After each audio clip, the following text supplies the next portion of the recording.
Joining us now is Vincent Hill, a private investigator and former police officer with the Nashville Police Department. Vincent, first of all, just give me your reaction to what you've seen. Well, I think it's tragic and horrific, and I think his attorney said it best, worse than the Rodney King. I think he took 9 more kicks than Rodney King actually did in 1991. And the thing that's troubling about it, John, is you see the subject in the prone position, in the surrender position. He puts his hands behind his back, but yet he's tased and he's kicked in the head. You had 2 officers there. One could have been the cover officer, which is standard procedure.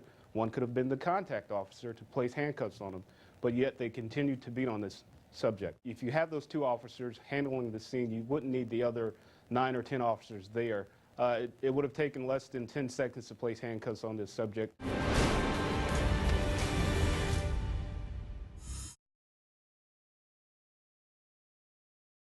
Vincent Hill has been pursuing his own investigation of the case, hired by Steve's mother for a token amount of $1.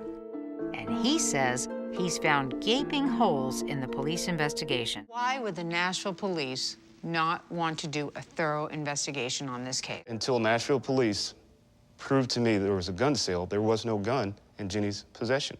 That gun was Adrian Gilliam's from 2007 up until the time it was found at that crime scene. The idea that police would be so prideful so as to not really find the murderer is very disturbing to me. It's very disturbing.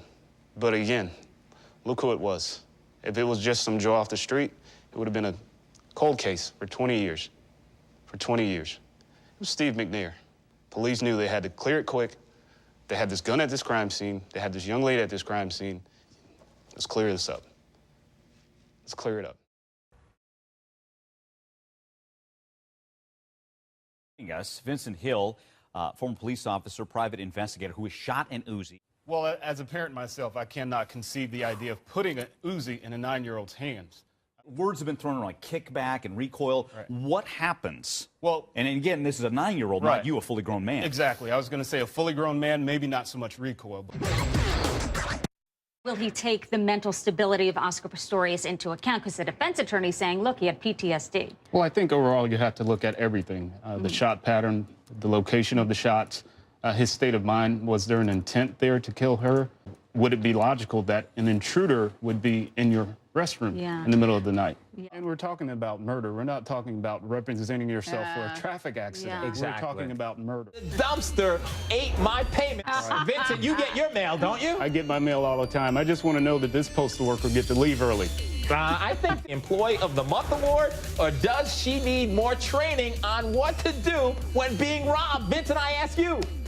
Well, I think he was more concerned about eating fresh than anything else. So It's a sandwich I don't know artist. about the It's a Employee of the Month. Employee of the Month. Employee of the Vincent Hill, also the author of Playbook to a Murder. Officers have a split second to make a decision that could affect not only their lives, but the lives of someone else. Did he believe he was in imminent danger, based on size, based on surroundings, things of that nature?